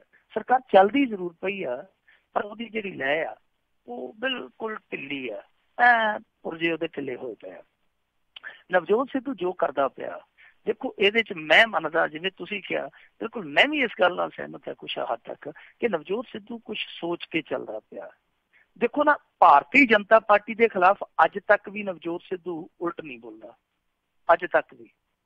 ਔਰ ਕਮਾਲ ਦੀ ਗੱਲ ਤੇ ਇਹ ਹੈ ਕਿ ਜਦੋਂ ਆ 6 ਮਹੀਨੇ ਇਹਨਾਂ ਦੀ ਸਰਕਾਰ ਦੇ ਪੂਰੇ ਹੋਏ, ਭਾਰਤੀ ਜਨਤਾ ਪਾਰਟੀ ਨੇ ਸਾਰੇ ਮੰਤਰੀਆਂ ਦੀ ਸੂਚੀ ਬਣਾਈ ਇਹਨਾਂ ਦੀ, ਤੇ ਦੇਖੋ ਜੀ ਆਹ ਵੀ ਮੰਤਰੀ ਫੇਲ ਆ, ਆਹ ਵੀ ਮੰਤਰੀ ਫੇਲ ਆ, ਆਹ ਵੀ ਮੰਤਰੀ ਫੇਲ ਆ, 8 ਦੀ ਸੂਚੀ ਬਣਾਤੀ। ਇੱਕੋ ਇੱਕ ਮੰਤਰੀ ਸੀ ਜਿਹਦਾ ਉਸ ਸੂਚੀ 'ਚ ਨਾਂ ਨਹੀਂ ਸੀ, ਉਹ ਸੀ ਨਵਜੋਤ ਸਿੱਧੂ। ਇੱਥੋਂ ਪਤਾ ਲੱਗਦਾ ਕਿ ਨਵਜੋਤ ਸਿੱਧੂ ਆਪਣੇ ਸਾਰੇ ਦਾਅ ਪੇਚ ਆ ਜਿਹੜੇ ਉਹ ਵਰਤ ਕੇ ਚੱਲਦਾ ਪਿਆ। ਸਭ ਕੁਛ ਆਸੇ ਪਾਸੇ, ਸਭ ਕੁਛ ਆਲੇ ਦੁਆਲੇ ਝਾਕ ਕੇ ਚੱਲਦਾ ਪਿਆ ਕਿ ਮੈਂ ਕੀ ਕਰਨਾ। ਸੋ ਮੈਨੂੰ ਵੀ ਲੱਗਦਾ ਕਿ ਨਵਜੋਤ ਸਿੱਧੂ ਇਹ ਗੱਲ ਸਮਝ ਚੁੱਕਾ ਕਿ ਕੈਪਟਨ ਅਮਰਿੰਦਰ ਸਿੰਘ ਦੇ ਵੱਸ ਦੀ ਗੱਲ ਨਹੀਂ ਹੈ ਹੁਣ ਪੰਜਾਬ ਦੇ ਵਿੱਚ ਗਵਰਨ ਕਰਨਾ। ਕਰੇਗਾ, ਸਮਾਂ ਪੂਰਾ ਕਰ ਸਕਦਾ, ਪਰ ਸਮਾਂ ਪੂਰਾ ਕਰਨ ਤੋਂ ਬਾਅਦ ਉਹਦੇ ਪੱਲੇ 'ਚ ਕੋਈ ਬਹੁਤਾ ਕੁਛ ਬਚਣਾ ਨਹੀਂ ਜਿਸ ਤਰੀਕੇ ਦੀ ਉਹ ਗਵਰਨ ਕਰਦਾ। ਹਾਂ, ਅੱਗੇ ਜਾ ਕੇ ਕੋਈ ਉਸ ਤੇ ਵੱਖਰੇ ਕਿਸਮ ਦੇ ਜਾਵੇ ਤੇ ਕਹਿਣਾ ਕੀ ਹੈ, ਪਰ ਨਵਜੋਤ ਸਿੱਧੂ ਕਿਤੇ ਨਾ ਕਿਤੇ ਮੰਨ ਕੇ ਚੱਲਦਾ ਪਿਆ ਕਿ ਜੇ captain Amarinder Singh in case ਰਾਜਨੀਤੀ ਤੋਂ ਬਾਹਰ ਹੁੰਦਾ ਹੈ ਜਾਂ ਕਿਸੇ ਵੱਡੀ ਨਾਕਾਮੀ ਦਾ ਸ਼ਿਕਾਰ ਹੁੰਦਾ ਤਾਂ ਉਸ ਸੂਰਤ 'ਚ ਜੇ ਕੋਈ ਬਦਲ ਹੋਵੇ ਕਾਂਗਰਸ ਦੇ ਕੋਲ ਤੇ ਉਹ ਨਵਜੋਤ ਸਿੱਧੂ ਹੋਵੇ। ਯਾਨੀ ਉਹਦੇ ਬਦਲ ਵਜੋਂ ਨਵਜੋਤ ਸਿੱਧੂ ਆਪਣੇ ਆਪ ਨੂੰ ਪੇਸ਼ ਕਰਦਾ ਪਿਆ, ਔਰ ਪੇਸ਼ ਇਸ ਤਰੀਕੇ ਨਾਲ ਕਰਦਾ ਪਿਆ ਕਿਉਂਕਿ ਉਹ ਪੇਸ਼ਕਾਰ ਬਹੁਤ ਵੱਡਾ ਹੈ ਨਾ। ਪੇਸ਼ਕਾਰੀ ਤਾਂ ਉਹਦੀ ਹੈ ਵੈਸੇ ਵੀ ਬਹੁਤ ਵੱਡੀ ਹੈ, ਪੇਸ਼ਕਾਰੀ ਦਾ ਉਹਦਾ ਜਿਹੜਾ ਢੰਗ ਆ ਉਹ ਬਾ ਕਮਾਲ ਆ। ਮੇਰੇ ਖਿਆਲ ਦੇ ਨਾਲ ਕਾਂਗਰਸੀਆਂ ਨੂੰ ਖੁਸ਼ੀ ਵੀ ਹੋਣੀ ਚਾਹੀਦੀ ਹੈ ਇਹਦੇ 'ਚ, ਪਰ ਖੁਸ਼ੀ ਨਾਲ ਮੇਰੇ ਖਿਆਲ ਦੇ ਨਾਲ ਉਹਨਾਂ ਨੂੰ ਵਿੱਚੋਂ ਵਿੱਚ ਗਮ ਕੱਢਾ ਹੋਊਗਾ ਕਿ ਕਰਦਾ ਕੀ ਜਾਂਦਾ। ਉਹਦਾ ਨਵਜੋਤ ਸਿੱਧੂ ਜੋ ਇਹ ਗੱਲ ਕਰਦਾ ਪਿਆ ਸਿੱਧੇ ਤੌਰ ਤੇ ਇਹ ਕੈਪਟਨ ਅਮਰਿੰਦਰ ਸਿੰਘ ਨੂੰ ਨੁਕਰੇ ਲਾ ਰਿਹਾ। ਹੁਣ ਜੇ ਤੁਸੀਂ ਇਸ ਬਿਆਨ ਦੇ ਅਰਥ ਕੱਢੋ, ਇਸ ਬਿਆਨ ਦੇ ਅਰਥ ਤੇ ਇਹੋ ਹੀ ਨਿਕਲਦੇ ਆ ਨਾ ਕਿ ਕੈਪਟਨ ਅਮਰਿੰਦਰ ਸਿੰਘ ਕੱਖ ਨਹੀਂ ਕਰ ਸਕਦਾ, ਉਹ ਕੱਖ ਨਹੀਂ ਕਰਦਾ ਪਿਆ। ਜੀ ਜੀ, ਬਿਲਕੁਲ ਬਿਲਕੁਲ। ਤਰ੍ਹਾਂ ਨੂੰ ਰਾਤੋਂ ਰਾਤ ਸਿੱਧਾ ਕਰ ਦੇਣਾ। ਹੁਣ ਇਹਦਾ ਕਹਿਣ ਦਾ ਮਤਲਬ ਤੇ ਇਹੋ ਹੀ ਹੈ ਨਾ ਕਿ ਸਰਕਾਰ ਸਭ ਕੁਛ ਕਰ ਸਕਦੀ ਹੈ, ਇਹ ਕਰ ਨਹੀਂ ਰਹੀ। ਜੇ ਮੇਰੇ ਕੋਲ ਪੁਲਿਸ ਹੋਵੇ ਤੇ ਮੈਂ ਰਾਤੋਂ ਰਾਤ ਕਰ ਦੇਵਾਂ। ਇਹਦਾ ਅਰਥ ਇਹੀ ਨਿਕਲਦਾ ਕਿ ਕੈਪਟਨ ਅਮਰਿੰਦਰ ਸਿੰਘ ਨਕਾਰਾ ਸਾਬਤ ਹੋ ਰਿਹਾ। ਹੁਣ ਜੇ ਹਾਲੇ ਵੀ ਨਾ ਇਹ ਸਮਝਣ ਤੇ ਫਿਰ ਇਹਨਾਂ ਵਰਗਾ ਅਣਜਾਣ ਕੋਈ ਨਹੀਂ, ਕਿਉਂਕਿ ਉਹ ਆਂਦੇ ਹੁੰਦੇ ਨਾ ਕਿ ਸਮਝਦਾਰ ਨੂੰ ਇਸ਼ਾਰਾ ਹੀ ਕਾਫੀ ਹੈ। ਇੱਕ ਤਰ੍ਹਾਂ ਨਾਲ ਕਹਿ ਲਈਏ ਕਿ ਕੁੱਛੜ ਬਹਿ ਕੇ ਨਵਜੋਤ ਸਿੱਧੂ ਇਹਨਾਂ ਦੀ ਦਾੜੀ ਮੰਨਦੇ ਆ, ਪਰ ਇਹਨਾਂ ਨੂੰ ਲੱਜ ਨਹੀਂ ਆਉਂਦੀ ਜਾਂ ਇਹਨਾਂ ਨੂੰ ਪਤਾ ਹੀ ਨਹੀਂ ਲੱਗਦਾ ਇੱਥੇ ਇਹ ਜਾਣਨ। ਪਰ ਜਿਸ ਤਰੀਕੇ ਨਾਲ ਨਵਜੋਤ ਸਿੱਧੂ ਇਹਨਾਂ ਨੂੰ ਗੋਲ ਕਰਦਾ ਪਿਆ, ਉਹ ਕਮਾਲ ਦੇ ਗੋਲ ਕਰੀ ਜਾਂਦਾ। ਇਹ ਸਗੋਂ ਤਾੜੀਆਂ ਮਾਰੀ ਜਾਂਦੇ ਉਹਦੇ ਬਿਆਨ ਤੇ, ਉਹ ਨਾਲ ਕਹਿੰਦਾ ਠੋਕੋ ਠੋਕੋ ਤਾੜੀ ਠੋਕੋ, ਤਾੜੀ ਠੋਕੀ ਜਾਂਦੇ। ਇਹ ਨਹੀਂ ਸਮਝਦੇ ਕਿ ਨਵਜੋਤ ਸਿੱਧੂ ਆਪਣੇ ਆਪ ਨੂੰ ਵਾਰਦਾ ਪਿਆ। ਇੱਥੇ ਜਿਹੜਾ ਕਾਂਗਰਸ ਦਾ ਕਮਾਂਡਰ ਆ, ਕਾਂਗਰਸ ਦਾ ਕਪਤਾਨ ਆ ਪੰਜਾਬ ਦਾ, ਉਹਦੀ ਸਿੱਧੇ ਤੌਰ ਤੇ ਬੇਇੱਜ਼ਤੀ ਹੁੰਦੀ ਆ। ਲੋਕੀ ਇਹੋ ਗੱਲ ਕਹਿੰਦੇ ਆ ਕਿ ਕੈਪਟਨ ਅਮਰਿੰਦਰ ਸਿੰਘ ਤੇ ਦੂਜਿਆਂ ਨਾਲ ਰਲਿਆ ਹੋਇਆ ਇੱਕ ਨਵਜੋਤ ਸਿੱਧੂ ਆ, ਉਹ ਕਹਿੰਦਾ ਕਿ ਮੈਨੂੰ ਦਿਓ ਚਾਰਜ। ਸੋ ਜਿਸ ਤਰੀਕੇ ਨਾਲ ਉਹਨੇ ਅੱਜ ਸਿੱਧੇ ਰੂਪ 'ਚ ਇਹ ਕਿਹਾ ਕਿ ਦੇਖੋ ਜੀ ਮੈਂ ਤੇ ਸਥਾਨਕ ਸਰਕਾਰਾਂ ਦਾ ਮਹਿਕਮਾ ਸਾਂਭਦਾ, ਮੇਰੇ ਤੇ ਹੱਥ ਵੱਸ ਕੁਛ ਨਹੀਂ ਹੈ, ਇੱਕ ਵਾਰੀ ਮੈਨੂੰ ਇੰਚਾਰਜ ਬਣਾ ਦਿਓ ਪੰਜਾਬ ਪੁਲਿਸ ਦਾ, ਹੋਮ ਮਿਨਿਸਟਰੀ ਦੇ ਦਿਓ, ਫਿਰ ਵੇਖੋ ਮੈਂ ਪਟਾਕੇ ਕਿਵੇਂ ਪਾਉਂਦਾ। ਲੰਬੂ ਪਤਾ ਨਹੀਂ ਕਿਹਨੂੰ ਕਹਿੰਦਾ, ਉਹ ਕਹਿੰਦਾ ਲੰਬੂ ਨੂੰ ਤਾਂ ਮੈਂ ਛੱਡਣਾ ਹੀ ਨਹੀਂ ਗਾ। ਸੋ ਵਾਰ-ਵਾਰ ਲੰਬੂ ਦਾ ਕੋਈ ਲੰਬੂ ਆ, ਪਤਾ ਨਹੀਂ ਇੱਕ ਤੇ ਫਿਲਮ ਵਾਲਾ ਲੰਬੂ ਸੀ, ਆਹ ਹੁਣ ਪੰਜਾਬ ਦੀ ਰਾਜਨੀਤੀ ਵਾਲਾ ਲੰਬੂ ਪਤਾ ਨਹੀਂ ਕਿਹੜਾ। ਉਹ ਵਾਰ-ਵਾਰ ਲੰਬੂ ਦਾ ਜ਼ਿਕਰ ਕਰਕੇ ਨਾਲ ਕਹਿੰਦਾ ਕਿ ਪੁਲਿਸ ਮੈਨੂੰ ਦੇ ਦਿਓ। ਇਹ ਤੋਂ ਇਹ ਜਾਪਦਾ ਕਿ ਕੋਈ ਜਿਹੜੀ ਚਾਚਾ ਭਤੀਜਾ ਵਾਲੀ ਰਾਜਨੀਤੀ ਚੱਲਦੀ ਸੀ ਉਹਨੂੰ ਟਾਰਗੇਟ ਕਰਦਾ, ਤੇ ਟਾਰਗੇਟ ਬੜੇ ਉਹ ਸ਼ਾਨਦਾਰ ਅੰਦਾਜ਼ 'ਚ ਕਰਦਾ ਪਿਆ। ਜੀ ਜੀ ਜੀ। ਅਗਲੀ ਮਿੰਟੂ ਗੁਰਸਰੇ ਜੀ ਗੱਲ ਕਰਦੇ ਆ। ਪੰਜਾਬ ਵਿੱਚ 2 ਖੇਤੀਬਾੜੀ ਅਫਸਰ ਕਹਿੰਦੇ ਛਿੱਤਰੋ ਛਿੱਤਰੀ ਹੋ ਗਏ। ਇਹਨਾਂ ਨੂੰ ਹੋਰ ਤੇ ਕੰਮ ਹੀ ਕੋਈ ਨੀ ਗਾ। ਉੱਥੇ ਜਾ ਕੇ ਕੀੜੇ ਮਾਰ ਦਵਾਈਆਂ ਵੇਚਣ ਵਾਲਿਆਂ ਕੋਲੋਂ ਕੁਛ ਕੀੜੇ ਕਢਾ ਲਿਆਂਦੇ, ਜਿਹਨੇ ਪੈਸੇ ਕਢਾ ਲਿਆਂਦੇ, ਉਹ ਖਾ ਲਏ, ਕੀੜੇ ਖਾ ਲਏ, ਇਹੀ ਕੰਮ ਆ। ਤੇ ਜੇ ਉਹ ਖਾ ਕੇ ਜਦੋਂ ਹਜਮ ਨਹੀਂ ਹੁੰਦੇ ਫਿਰ ਆਪੋ ਵਿੱਚ ਛਿੱਤਰੋ ਛਿੱਤਰੀ ਹੋ ਜਾਂਦੇ ਆ। ਇਹੀ 1-2 ਕੰਮ ਰਹਿ ਗਏ, ਹੋਰ ਕੀ ਕੰਮ ਰਹਿ ਗਿਆ? ਕਿਉਂਕਿ ਇਹ ਐਸ਼ਾ ਕਰੀ ਜਾਂਦੇ ਆ ਜਾਂ ਆਪੋ ਵਿੱਚ ਲੜੀ ਜਾਂਦੇ ਆ। ਜਿਹੜੇ ਕਿਸਾਨ ਆ ਵਿਚਾਰੇ, ਜਿਹੜੇ ਇਹਨਾਂ ਦੇ ਸਹਾਰੇ ਆ, ਉਹ ਖੇਤਾਂ 'ਚ ਫਾਹ ਲੈ ਕੇ ਮਰੀ ਜਾਂਦੇ ਆ। ਇਹੋ ਹੀ ਕੰਮ ਰਹਿ ਗਿਆ। ਇਹ ਜਿਹੜੀ ਘਟਨਾ ਸਾਹਮਣੇ ਆਈ ਹੈ ਬੜੀ ਨਮੋਸ਼ੀਜਨਕ ਘਟਨਾ। ਇਹ ਮਾਲਵੇ ਦੇ ਸ਼ਹਿਰ ਦੇ ਵਿੱਚ ਅੱਜ ਜੁੱਤੀ ਹੋਏ ਆ 2 ਜਣੇ, ਔਰ ਦੋਵੇਂ ਹੀ ਕਹਿ ਲਈਏ ਬਹੁਤ ਵੱਡੀ ਪੋਸਟ ਤੇ। ਇੱਕ ਤੇ ਇਹਨਾਂ ਚੋਂ ਭੂਮੀ ਅਫਸਰ ਸੀਗਾ, ਇੱਕ ਉਹ ਅਫਸਰ ਸੀਗਾ ਜਿਹੜਾ ਇਸ ਸਮੇਂ ਮੁੱਖ ਖੇਤੀਬਾੜੀ ਅਫਸਰ ਦੀ ਕੁਰਸੀ ਤੇ ਬੈਠਾ ਸੀ। ਉਹਦੇ ਕੋਲ ਪਾਵਰਾਂ ਜਿਹੜੀਆਂ ਉਹ ਮੁੱਖ ਖੇਤੀਬਾੜੀ ਅਫਸਰ ਵਾਲੀਆਂ ਜੀ। ਦੋਵੇਂ ਆਪੋ ਵਿੱਚ ਦੀ ਝਗੜੇ ਆ। ਕਮਾਲ ਦੀ ਗੱਲ ਤੇ ਇਹ ਆ ਕਿ ਦੋਨਾਂ ਨੇ ਕੱਛਾਂ ਦੇ ਵਿੱਚ ਪੱਗਾਂ ਲਈਆਂ ਸੀ, ਦੋਨਾਂ ਦੇ ਵਾਲ ਖਿੰਡੇ ਪੁੰਡੇ ਸੀ, ਇੱਕ ਦੇ ਤੇ ਜੁੰਡੇ ਗਲ ਤੱਕ ਆਏ ਸੀਗੇ ਜੀ। ਉਹ ਦੋਵੇਂ ਕੱਛਾਂ 'ਚ ਪੱਗਾਂ ਮਾਰ ਕੇ ਥਾਣੇ ਗਏ ਆ ਤੇ ਪੱਤਰਕਾਰਾਂ ਦੀ ਟੀਮ ਵੀ ਉੱਥੇ ਪਿੱਛੇ ਪਹੁੰਚ ਗਈ। ਉਹ ਆਂਦਾ ਸੀ ਕਿ ਇਹਨੇ ਜੁੱਤੀ ਲਾ ਕੇ ਮੇਰੇ ਸਿਰ ਦੇ ਵਿੱਚ 100 ਮਾਰੀ ਆ, ਦੂਜਾ ਕਹਿੰਦਾ ਸੀ ਨਹੀਂ ਇਹ ਝੂਠ ਬੋਲਦਾ, ਇਹਨੇ ਮੇਰੇ ਜਵਾੜਿਆਂ ਤੇ ਘਸੁੰਨ ਮਾਰ ਮਾਰ ਕੇ ਲਹੂ ਕੱਢ ਦਿੱਤਾ। ਦੇਖੋ ਪਤਾ ਨਹੀਂ ਕੀ ਹੁੰਦਾ ਰਿਹਾ ਉਹਨਾਂ ਦੇ ਦਫ਼ਤਰ ਦੇ ਵਿੱਚ, ਇਹਨਾਂ ਇੱਕ ਦੂਜੇ ਨੂੰ ਛਿੱਤਰ ਵਾਇਆ ਇਹਨਾਂ ਨੇ, ਕੋਈ ਛਡਾਉਣ ਵੀ ਨਹੀਂ ਆਇਆ। ਵੀ ਕਮਾਲ ਦੀ ਗੱਲ ਆ। ਸੋ ਬਹੁਤ ਨਮੋਸ਼ੀਜਨਕ ਉੱਥੋਂ ਫੋਟੋਆਂ ਨਿਕਲੀਆਂ, ਖਬਰਾਂ ਨਿਕਲੀਆਂ ਕਿ ਇਹ ਦੋਵੇਂ ਦੱਸਦੇ ਆ ਕਿ ਆਪੋ ਵਿੱਚ ਟਕਰਾਏ ਤੇ ਕਿਸੇ ਹੋਰ ਗੱਲੋਂ ਆ, ਪਰ ਹੁਣ ਬਹਾਨਾ ਬਣਾਈ ਜਾਂਦੇ ਆ। ਇੱਕ ਕਹਿੰਦਾ ਜੀ ਦੇਖੋ ਮੈਨੂੰ ਇਹਨੇ WhatsApp ਗਰੁੱਪ ਦੇ ਵਿੱਚੋਂ ਡਿਲੀਟ ਕਰ ਦਿੱਤਾ, ਦੂਜਾ ਕਹਿੰਦਾ ਮੈਂ ਕਰਨਾ ਨਹੀਂ ਸੀ, ਜਿਵੇਂ ਜਵਾਬ ਕਰਦੇ ਹੁੰਦੇ ਆ, ਫਲਾਣੀ ਵੀਡੀਓ ਪਾ ਦਿੱਤੀ ਸੀਗੀ, ਉਹ ਵੀਡੀਓ ਤੇ ਕਿਸਾਨ ਨੂੰ ਉਕਸਾਉਂਦਾ ਪਿਆ ਕੋਈ ਕਿ ਤੂੰ ਪਰਾਲੀ ਨੂੰ ਅੱਗ ਲਾ, ਪਰਾਲੀ ਨੂੰ ਅੱਗ ਲਾ, ਮੈਂ ਵੀਡੀਓ ਡਿਲੀਟ ਤੇ ਕਰਨ ਹੋ ਰਿਹਾ, ਮੈਂ ਤੈਨੂੰ ਡਿਲੀਟ ਕਰ ਦਿੱਤਾ। ਸੋ ਇਸ ਤਰ੍ਹਾਂ ਦੀਆਂ ਜਦੋਂ ਗੱਲਾਂ ਕਰਦੇ ਪਏ ਸੀਗੇ ਤੇ ਲੋਕ ਹੱਸਦੇ ਪਏ ਸਨ ਕਿ ਦੇਖੋ ਇਹ ਇੰਨੀਆਂ ਵੱਡੀਆਂ ਵੱਡੀਆਂ ਤਨਖਾਹਾਂ ਲੈਂਦੇ ਆ, ਬਦਲੇ 'ਚ ਇਹਨਾਂ ਦਾ ਕੰਮ ਕਰ ਕੀ ਆ, ਸਾਲ ਦੇ ਵਿੱਚ ਕਿਤੇ ਮਹੀਨਾ ਮਸੀਂ ਇਹ ਫੀਲਡ 'ਚ ਜਾਂਦੇ ਆ। ਇਹਨਾਂ ਨੂੰ ਵਿਹਲਿਆਂ ਨੂੰ ਅੰਨ ਨਹੀਂ ਪਚਦਾ, ਵਿਹਲਿਆਂ ਨੂੰ ਇਹ ਪੈਸਾ ਨਹੀਂ ਪਚਦਾ। ਜੇ ਇੰਨੇ ਹੀ ਵਿਹਲੇ ਇੰਨੇ ਹੀ ਖਰਮਸਤੀਆਂ ਕਰਦੇ ਆ, ਮਸਤੇ ਹੋਏ ਆ, ਤੇ ਕਿਸੇ ਕੰਮ ਲੱਗ ਜਾਣ ਜਾ ਕੇ ਜੀ। ਸੋ ਇਹ ਜਿਹੜੀਆਂ ਇਹ ਘਟਨਾਵਾਂ ਇਹੋ ਜਿਹੀਆਂ ਸਾਹਮਣੇ ਆਉਂਦੀਆਂ। ਆ ਪਰਸੋਂ ਚੌਥ ਇੱਕ ਹਸਪਤਾਲ ਦੇ ਵਿੱਚੋਂ ਡਾਕਟਰ ਸ਼ਰਾਬ ਪੀਂਦੇ ਫੜੇ ਗਏ, ਔਰ ਸ਼ਰਾਬ ਵੀ ਕਿਹੜੀ ਆ ਟੁੱਟੀ ਜੀ ਬੋਤਲ ਹੁੰਦੀ ਹੈ ਜਿਹੜੀ ਸੰਤਰੇ ਦੀ, ਉਹ ਲੈ ਕੇ ਬੈਠੇ ਸੀਗੇ। ਇਹ ਇਸ ਤਰ੍ਹਾਂ ਦੀਆਂ ਜਿਹੜੀਆਂ ਖਬਰਾਂ ਆਉਂਦੀਆਂ, ਫੋਟੋਆਂ ਆਉਂਦੀਆਂ ਕਿ ਕਦੇ ਕੋਈ ਸਮੈਕ ਪੀਂਦਾ ਫੜਿਆ ਜਾਂਦਾ ਆਪਣੇ ਦਫ਼ਤਰ 'ਚ, ਕਦੇ ਕੋਈ ਸ਼ਰਾਬ ਪੀਂਦਾ ਫੜਿਆ ਜਾਂਦਾ, ਕਦੇ ਕੋਈ ਛਿੱਤਰੋ ਛਿੱਤਰੀ ਹੁੰਦਾ ਫੜਿਆ ਜਾਂਦਾ। ਇਹਦਾ ਮਤਲਬ ਇਹ ਆ ਕਿ ਸਾਡੇ ਸੰਸਥਾਨਾਂ 'ਚ ਉੱਤੇ ਕੋਈ ਸਖਤਾਈ ਹੈ ਨਹੀਂ ਤੇ ਹੇਠਲੇ ਪੱਧਰ ਤੇ ਕੋਈ ਸ਼ਰਮ ਹਯਾਈ ਹੈ ਨਹੀਂ। ਦੋਹਾਂ ਪਾਸਿਆਂ ਤੋਂ ਖੁੱਲ ਮਖੁੱਲ ਕੰਮ ਚੱਲਦਾ ਪਿਆ। ਇਹਨਾਂ ਤੇ ਕਿਤੇ ਨਾ ਕਿਤੇ ਕੋਈ ਕੁੰਡਾ ਰੱਖਣਾ ਪਊ, ਕੋਈ ਨਾ ਕੋਈ ਅੰਕੁਸ਼ ਲਾਉਣਾ ਪਊਗਾ। ਜਿਸ ਤਰੀਕੇ ਨਾਲ ਕੰਮ ਚੱਲਦਾ ਪਿਆ, ਜੇ ਇਹਨਾਂ ਦਾ ਆਪੋ ਵਿੱਚ ਦੀ ਤਾਲਮੇਲ ਹੀ ਹੈ ਨਹੀਂ, ਇਹ ਦੂਸਰਿਆਂ ਨਾਲ ਜਾਨੀ ਜਾ ਕੇ ਕਿਸਾਨਾਂ ਨਾਲ ਕੀ ਤਾਲਮੇਲ ਬਣਾਉਣਗੇ ਜਿਨ੍ਹਾਂ ਦਾ ਆਪੋ ਵਿੱਚ ਦੀ ਤਾਲਮੇਲ ਹੈ ਨਹੀਂ। ਸੋ ਕੈਪਟਨ ਅਮਰਿੰਦਰ ਸਿੰਘ ਨੂੰ ਥੋੜਾ ਜਿਹਾ ਆਪਣਾ ਪ੍ਰਸ਼ਾਸਕੀ ਢਾਂਚਾ ਦੁਰਸਤ ਕਰਨ ਦੀ ਲੋੜ ਆ। ਉਹ ਵੇਲਾ ਯਾਦ ਕਰਨ ਕੈਪਟਨ ਸਾਹਿਬ ਜਦੋਂ ਕੈਪਟਨ ਅਮਰਿੰਦਰ ਸਿੰਘ ਦੇ ਨਾਂ ਤੋਂ ਹੀ ਅਫਸਰਾਂ ਦਾ ਤਰਾਹ ਨਿਕਲ ਜਾਂਦਾ ਸੀ। ਅੱਜ ਇਹ ਵੇਲਾ ਵੇਖਣ ਜਦੋਂ ਕੈਪਟਨ ਅਮਰਿੰਦਰ ਸਿੰਘ ਬਾਰੇ ਉਹ ਕਹਿ ਦਿੰਦੇ ਆ ਉਹ ਛੱਡੋ ਜੀ, ਕੈਪਟਨ ਅਮਰਿੰਦਰ ਸਿੰਘ ਹੁਣ ਉਹ ਨਹੀਂ ਰਿਹਾ, ਜਾਂ ਜਿਵੇਂ ਟਰਾਲੀ ਤੇ ਪਿੱਛੇ ਲਿਖਿਆ ਹੁੰਦਾ ਨਾ, ਪਹਿਲਾਂ ਵਾਲੀ ਗੱਲ ਨਹੀਂ ਰਹੀ। ਉਹ ਜਦੋਂ ਥੋੜੀ ਜਿਹੀ ਪੁਰਾਣੀ ਹੋ ਜਾਂਦੀ ਨਾ, ਪਹਿਲਾਂ ਤਾਂ ਅੱਗੇ ਲਿਖਿਆ ਹੁੰਦਾ ਚੱਲ ਰਾਣੀਏ ਤੇਰਾ ਰੱਬ ਰੱਖਾ। ਜਦੋਂ ਪੁਰਾਣੀ ਹੋ ਜਾਂਦੀ ਹੈ, ਬਿਲਕੁਲ ਪੁਰਾਣੀ ਹੋ ਜਾਂਦੀ ਹੈ, ਉਦੋਂ ਕਹਿੰਦੇ ਕਿ ਕੀ ਜ਼ੋਰ ਗਰੀਬਾਂ ਦਾ। ਉਹ ਉਹੀ ਗੱਲ ਕਹਿ ਦਿੰਦੇ ਕਿ ਪਹਿਲਾਂ ਵਾਲੀ ਗੱਲ ਨਹੀਂ ਰਹੀ। ਕੈਪਟਨ ਅਮਰਿੰਦਰ ਸਿੰਘ ਬਾਰੇ ਵੀ ਇਹੋ ਕਹਿੰਦੇ ਆ ਕਿ ਇਹਦੇ 'ਚ ਹੁਣ ਪਹਿਲਾਂ ਵਾਲੀ ਗੱਲ ਨਹੀਂ ਰਹੀ। ਜੀ ਜੀ। ਅਗਲੀ ਗੱਲ ਕਰੀਏ ਵੀ ਡਾਂਸਰ ਗੋਲੀਕਾਂਡ ਦੇ ਵਿੱਚ ਹਾਈ ਕੋਰਟ ਨੇ ਫਟਕਾਰਾਂ ਪਾ ਕੇ ਪੁਲਿਸ ਤੋਂ ਜਵਾਬ ਮੰਗਿਆ ਹੈ। ਦੇਖੋ ਇਹ ਜਿਹੜੀ ਕੁੜੀ ਮਰੀ ਸੀਗੀ ਨਾ, ਇਹ ਸਾਡੇ ਸ਼ਹਿਰ ਦੀ ਸੀ, ਮਲੋਟ ਦੀ ਜੀ, ਔਰ ਇਸ ਕੁੜੀ ਦਾ ਜਿਹੜਾ ਪਰਿਵਾਰ ਸੀ ਬਹੁਤ ਗਰੀਬ ਸੀਗਾ ਜੀ। ਕਮਾਲ ਦੀ ਗੱਲ ਇਹ ਕਿ ਜਿੱਥੇ ਵਿਆਹੀ ਗਈ ਉਹ ਵੀ ਪਰਿਵਾਰ ਉਸ ਤਰ੍ਹਾਂ ਦਾ ਹੀ ਸੀ, ਮੁੰਡਾ ਵਿਲਟ ਟਾਈਪ ਸੀਗਾ। ਦੋਆਂ ਪਰਿਵਾਰਾਂ ਨੂੰ ਹੀ ਪਾਲਦੀ ਸੀ, ਔਰ ਦੁੱਖ ਦੀ ਗੱਲ ਤੇ ਇਹ ਸੀਗਾ ਕਿ ਜਿਹੜੀ ਇਹਦੀ ਭਰਜਾਈ ਸੀ ਉਹ ਵੀ ਵਿਧਵਾ ਸੀ ਪੇਕਿਆਂ 'ਚ ਜੀ। ਇਹ ਉਹਨਾਂ ਦੇ ਬੱਚਿਆਂ ਨੂੰ ਵੀ ਪਾਲਦੀ ਸੀਗੀ, ਕਈ ਟੱਬਰਾਂ ਨੂੰ, ਕਈ ਜੀਆਂ ਨੇ ਪਾਲਦੀ ਸੀ। ਸੋ ਇੱਕ ਦਿਨ ਅਮੀਰਾਂ ਦੀ ਮਹਿਫਲ ਦੇ ਵਿੱਚ ਆਪਣੇ ਨਾਚ ਕਲਾ ਦਾ ਨਜ਼ਾਰਾ ਕਰਦੀ ਪਈ ਸੀਗੀ, ਗੋਲੀ ਚੱਲੀ। ਤੁਹਾਨੂੰ ਸਾਰੀ ਘਟਨਾਕ੍ਰਮ ਦਾ ਪਤਾ ਹੀ ਆ ਕਿਸ ਤਰ੍ਹਾਂ ਹੋਈ ਜੀ। ਉਸ ਤੋਂ ਬਾਅਦ ਮਾਮਲਾ ਦਰਜ ਹੋਇਆ, ਪਰ ਮਾਮਲਾ ਦਰਜ ਹੋਣ ਤੋਂ ਪਹਿਲਾਂ ਇੱਕ ਜਿਹੜੀ ਵੀਡੀਓ ਅਸੀਂ ਦੇਖੀ ਕਿ ਕਿਸ ਤਰ੍ਹਾਂ ਇਸ ਕੁੜੀ ਨੂੰ ਮਰੀ ਪਈ ਨੂੰ ਜਿੱਦਾਂ ਘੜੀਸ ਕੇ ਲਿਆਂਦਾ ਗਿਆ, ਜਿੱਦਾਂ ਇਹਦੀ ਲਾਸ਼ ਦੀ ਬੇਹੁਰਮਤੀ ਕੀਤੀ ਗਈ। ਉਹ ਇੱਕ ਅੱਤ ਦਰਜੇ ਦਾ ਸੰਵੇਦਨਹੀਨ ਪੱਖ ਸੀ ਇਸ ਕਹਾਣੀ ਦਾ। ਉਸ ਤੋਂ ਬਾਅਦ ਕੇਸ ਰਜਿਸਟਰਡ ਹੋ ਗਿਆ। ਇੱਕ ਵੱਡੇ ਫੰਨੇ ਖਾਂ ਦਾ ਮੁੰਡਾ ਸੀਗਾ ਜਿਹੜਾ ਇਸ ਮਾਮਲੇ 'ਚ ਫੜਿਆ ਗਿਆ। ਕਮਾਲ ਦੀ ਗੱਲ ਤੇ ਇਹ ਹੋਈ ਕਿ ਉਸ ਫੰਨੇ ਖਾਂ ਦੇ, ਨਾਢੂ ਖਾਂ ਦੇ ਕਾਕੇ ਨੂੰ ਬਚਾਉਣ ਲਈ ਪੰਜਾਬ ਪੁਲਿਸ ਨੇ ਮੁੜ ਕੇ ਪਰਚੇ ਦੇ ਵਿੱਚ ਜਿਹੜੀਆਂ ਧਾਰਾਂ ਲੱਗੀਆਂ ਸੀ ਉਹਨਾਂ 'ਚ ਰੱਦੋ ਬਦਲ ਕਰ ਦਿੱਤਾ। ਜਦੋਂ ਰੱਦੋ ਬਦਲ ਹੋ ਗਿਆ, ਉਹ ਵੱਡੇ ਘਰ ਦਾ ਕਾਕਾ ਜਿਹੜਾ ਸੀ ਉਹ ਥੋੜੇ ਦਿਨਾਂ ਬਾਅਦ ਬਾਹਰ ਆ ਗਿਆ। ਔਰ ਇਸ ਪਰਿਵਾਰ ਦੇ ਨਾਲ ਅਗਲੀ ਹੋਣੀ ਇਹ ਵਾਪਰੀ ਕਿ ਜਿਹੜਾ ਇਸ ਕੁੜੀ ਦਾ ਘਰ ਵਾਲਾ ਸੀ ਉਹ ਵੀ ਚੱਲਦੇ ਕੇਸ ਦੇ ਵਿੱਚ ਥੋੜੇ ਹਫ਼ਤਿਆਂ ਬਾਅਦ ਮਰ ਗਿਆ। ਇਸ ਦੀ ਪੈਰਵਾਈ ਕਰਨ ਵਾਲਾ ਬਚੇ ਕੋਈ ਨਾ। ਹੋਇਆ ਕੀ ਕਿ ਚੰਗੇ ਭਾਗੀ ਇੱਕ ਹਰਿਆਣੇ ਦਾ ਨੌਜਵਾਨ ਵਕੀਲ ਆ Punjab and Haryana high court 'ਚ, ਉਸ ਬੰਦੇ ਨੂੰ ਜਦੋਂ ਪਤਾ ਲੱਗਿਆ ਕਿ ਪੰਜਾਬ ਦੇ ਇੱਕ ਸ਼ਹਿਰ ਦੇ ਵਿੱਚ ਆਹ ਹਾਦਸਾ ਵਾਪਰਿਆ ਸੀ, ਆਹ ਘਟਨਾ ਹੋਈ ਸੀਗੀ, ਤੇ ਉਹਦੇ ਵਿੱਚ ਹੁਣ ਪੁਲਿਸ ਨੇ ਇਸ ਤਰ੍ਹਾਂ ਦੀ ਕਾਰਗੁਜ਼ਾਰੀ ਵਿਖਾਈ ਆ ਉਸ ਬੰਦੇ ਨੇ ਫਿਰ ਇਸ ਕੇਸ ਨੂੰ ਜਾ ਕੇ ਹਾਈ ਕੋਰਟ 'ਚ ਚੁਣੌਤੀ ਵਜੋਂ ਪੇਸ਼ ਕੀਤਾ ਕਿ ਜੋ ਕੁਝ ਪੰਜਾਬ ਪੁਲਿਸ ਨੇ ਕੀਤਾ ਉਹ ਗਲਤ ਕੀਤਾ।